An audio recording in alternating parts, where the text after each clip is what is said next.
जय श्री राम, जय श्री बालाजी की। मैं सीता प्रजापति आज लेके आई हूँ मंगलवार व्रत कथा।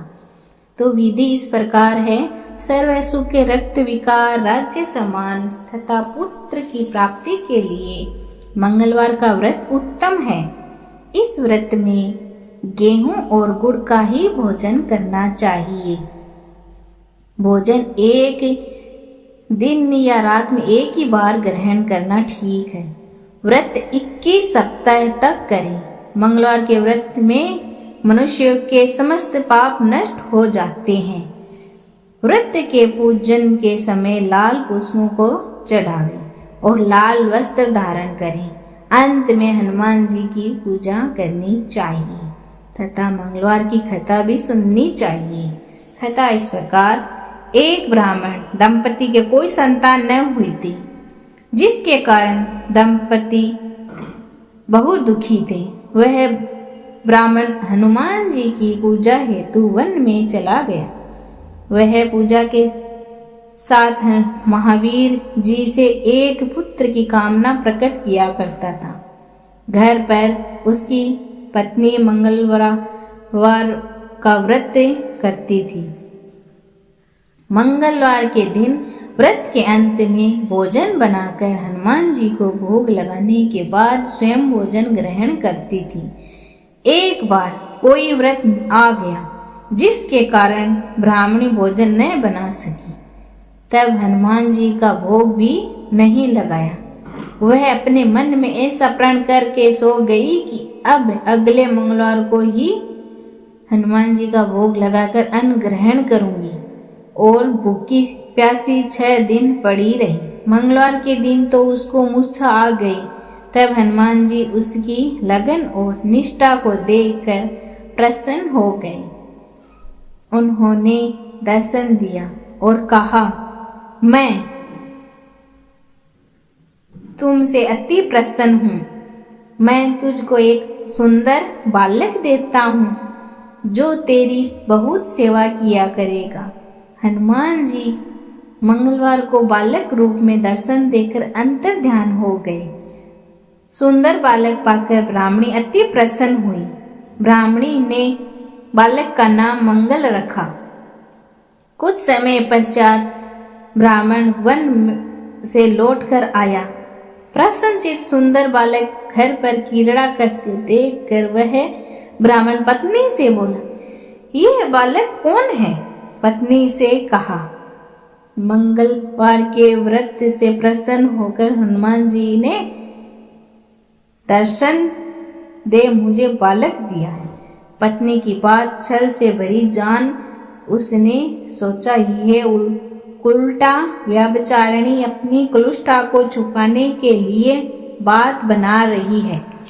एक दिन उसका पति कुएं पर पानी भरने चला तो पत्नी ने कहा, मंगल को भी साथ ले जाओ। वह मंगल को साथ ले गया और उसको कुएं में डालकर वापस पानी भरकर घर आ गया। तो पत्नी ने पूछा कि मंगल कहाँ है? तभी मंगल मुस्कुराता हुआ घर आ गया। उसको देख ब्राह्मण आश्चर्य से चकित हुआ। रात्रि में उसके पति से हनुमान जी ने स्वप्न में कहा, यह बालक मैंने दिया है। तुम अपनी पत्नी को उल्टा क्यों मां कहते हो? पति यह जानकर हर्षित हुआ। फिर पति पत्नी मंगलवार का व्रत रख अपनी जीवन आनंद पूर्वक व्यतीत करने लगे। जो मनुष्य मंगलवार व्रत कथा को पढ़ता या सुनता है और नियम से व्रत रखता है, उसके हनुमान जी की कृपा से सब कष्ट दूर होकर सर्व सुख की प्राप्ति होती है। दूसरी कथा। एक बुढ़िया माई थी। वह मंगल देवता को अपना इष्ट देवता मानकर सदैव मंगल का व्रत रखती थी और मंगल देव का पूजन किया करती थी। उसका कोई पुत्र था जो मंगलवार को उत्पन्न हुआ था। इस कारण उसको मंगलिया के नाम से बुलाया करती थी। मंगल देव के दिन न तो घर को लीपती और न ही पृथ्वी खोदा करती थी।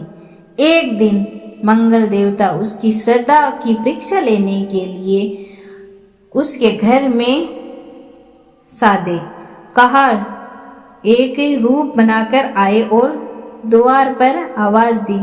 बुढ़िया ने कहा, महाराज क्या आज्ञा है?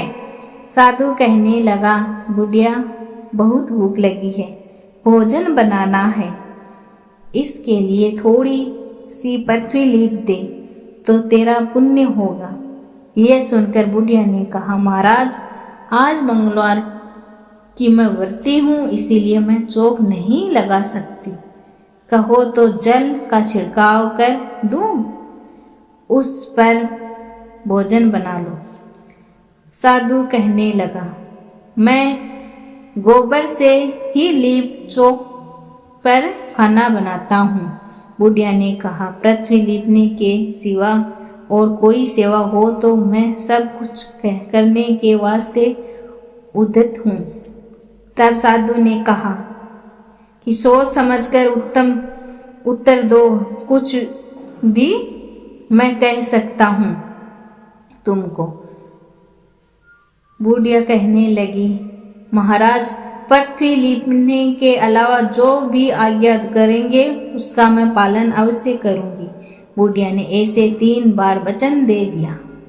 तब साधु कहने लगा, तो अपने लड़के को बुलाकर औंधा लिटा दे, मैं उसकी पीठ पर भोजन बनाऊंगा।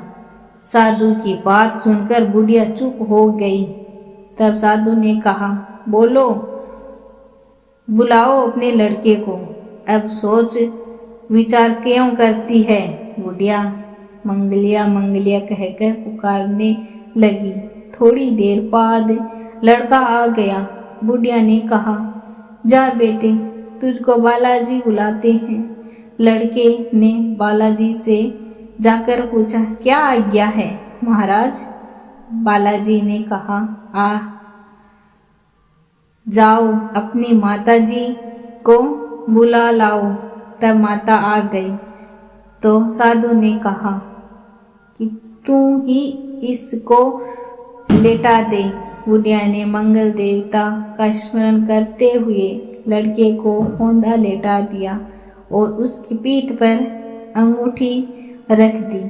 कहने लगी, महाराज अब जो कुछ आपको करना है कीजिए, मैं जाकर अपना काम करती हूँ। साधु ने लड़के की पीठ पर रखी हुई अंगूठी में आग जलाई और उस पर भोजन बनाया। जब भोजन बन चुका तो साधु ने बुढ़िया से कहा कि अब अपने लड़के को बुलाओ, वह भी आकर भोग लगा जाए। बुढ़िया कहने लगी, ये कैसे आश्चर्य की बात है कि उसकी पीठ पर आपने आग जलाई है और उसी को प्रसाद के लिए बुलाते हैं। क्या ये संभव है कि अब भी आप उसको जीवित समझते हैं? आप कृपा करके उसका स्मरण भी मुझको न करवाएं और भोग लगाकर जहाँ जाना हो जाइए। साधु के अत्यंत आग्रह करने पर बुढ़िया ने ज्यों ही मंगलिया कहकर आवाज लगाई, त्यों ही एक ओर से दौड़ता हुआ वह आ गया। साधु ने लड़के को प्रसाद दिया और कहा, माई तेरा व्रत सफल हो गया, तेरे हृदय में दया है और अपने इष्ट देव में अटल श्रद्धा है, इसके कारण तुमको भी कोई कष्ट नहीं पहुंचाऊंगा और सदैव सुखी तुम रहोगी। बोलो बालाजी महाराज की जय। अब पढ़ेंगे हम आरती। आरती कीजिए हनुमान लला की, दुष्ट दलन रघुनाथ कला की, जाके बल से गिरवर कांपे, रोग दोष जाके निकट न झांके। अंजनी पुत्र महाबलदाई, संतन के प्रभु सदा सहाय। देवी रार गुणात पटाए, लंका जारी सिया सुदिलाए। लंका सुकोट समुद्र सिकाए, जाते पवन सुते बार न लाए। लंका जारी असुर संहारे, सिया राम के काज सवारे। लक्ष्मण मूर्छित पड़े सकारे, लाई सजीवन प्राण उभारे। पेटी पताल तोड़ी यम का, तुरे अहि रावण की भुजा उखारे। बाई भुजा ऐसुर सहारे, दाहिनी भुजा संत जन उतारे। सुर नर मुनि जन आरती उतारे, जे जे जे हनुमान उचारे। कंचन तारक पुरी लोचाई, आरत करत अंजना माई। जो हनुमान जी की आरती गावे, बेसी बेकुंठ परम पद पावे। लंका विध्वंस की ओर गुराई, की ओर गुराई। तुलसीदास स्वामी कीर्ति गाई।